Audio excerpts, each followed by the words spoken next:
Olá, tudo bem? Bem-vindo a esse quadro chamado Fundamentos do programa Cristo para Todos. Você já deve ter percebido que tem gente que fala muito mesmo em diabo. Enquanto que existem outras pessoas que não gostam de falar e muito menos de ouvir. Talvez por receio ou por acharem esse assunto um tanto quanto antiquado e pouco inteligente. Não sei em que grupo você se enquadra, mas gostaria de convidá-lo a refletir sobre esse assunto, que começa naturalmente com a pergunta: o diabo realmente existe? Ou é apenas mais um ser mitológico como a mula sem cabeça ou o bicho-papão? Quero afirmar aqui, a partir da Escritura Sagrada e também da observação, que o diabo existe. E quero convidar a refletir sobre isso porque percebo pela palavra de Deus que uma das estratégias do diabo é justamente passar despercebido, como se ele não existisse. Assim está escrito justamente em 2 Coríntios, capítulo 11, 14, que o diabo se reveste de anjo de luz para enganar, ou seja, se camufla, faz com que ele não existisse.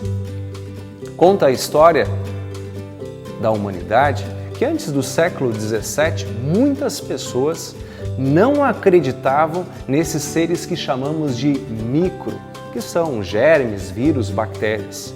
E por conta de não acreditarem, não aceitavam os conselhos, por exemplo, com cuidados de higiene. Isso fazia com que as doenças se proliferassem de uma maneira muito intensa. O diabo quer fazer proliferar toda a sua ação maldosa. E para isso, essa estratégia, fazer com que não acreditemos, porque não podemos vê-lo com esses olhos. Com a invenção do microscópio, muitos puderam visualizar e assim ter mais clareza da existência desses seres invisíveis a olho nu que causam doenças. A lente da fé, a partir da palavra de Deus, também nos quer admoestar, repreender, lembrar da existência desse ser que quer semear todo tipo de maldade. Quando a gente observa as coisas do mundo, não é difícil de chegar à conclusão de que existe a origem do mal. A gente percebe violência, homicídios, mentiras, todo tipo de maldade. E talvez a gente se pergunte: de onde vem tudo isso? Aliás, essa é uma pergunta que os trabalhadores de uma plantação de trigo faziam. Eles observaram o trigo crescendo e viram que havia no meio do trigo joio. Aliás, essa é uma parábola de Jesus que está escrita em Mateus 13, 24 a 30. Quando eles perguntam assim: de onde vem o joio? A resposta vem do dono da plantação. Ele diz: um inimigo semeou esse inso, semeou esse joio, quando ninguém estava olhando. Versículo 27.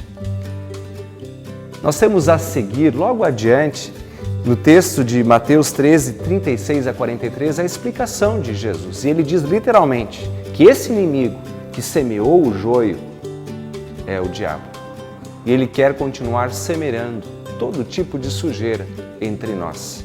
Ele é um inimigo que luta, que aponta contra a palavra de Deus, contra as promessas de Deus.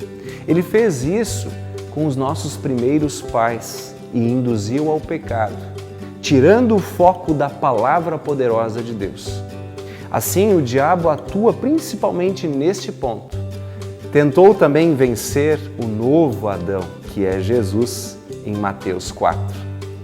Mas Jesus saiu vitorioso. Ele venceu. Venceu não somente ali, mas venceu no alto da cruz. Venceu ressuscitando. O novo Adão venceu. E é nele que nós também podemos ter a vitória, hoje e sempre. Nós temos que lembrar que esse Senhor Jesus que venceu, veio ao mundo, nasceu no primeiro Natal, justamente para acabar com as obras do diabo. Vejam o texto que está aí na sua tela, 1 João capítulo 3, versículo 8. Para isso se manifestou o Filho de Deus, Jesus, para destruir as obras do diabo. Portanto, aqueles que falam muito e temem muito o diabo, para estes eu preciso dizer: Jesus venceu o diabo. Nele nós somos mais do que vencedores. Para aqueles que não gostam de falar ou que julgam que ele nem mesmo existe, eu digo, cuidado, ele está a semear o seu joio, ele está a querer induzir o mal e plantar também na tua vida. Mas nesse sentido, também lembro a todos que esse diabo que age tem um poder limitado. Alguém certa vez explicou que é como um cachorro brabo e cruel atado. Ou seja, ele tem um limite de ação. A história de Jó no Antigo Testamento mostra esse limite de ação. Quando nós nos despercebemos ou não levamos em conta a sua presença e o seu poder, podemos ser mordidos, até mesmo devorados. Mas em Jesus estamos em segurança, refugiados, protegidos. E esse é o meu conselho. Em Jesus Cristo, nós podemos resistir. Tiago 4,7 diz, resisti ao diabo e ele fugirá de vós. Portanto, fiquem com Jesus, resistam ao mal e sejam nele mais do que vencedores. Tenham a verdadeira paz daquele que nos dá segurança e vida eterna. Até mais!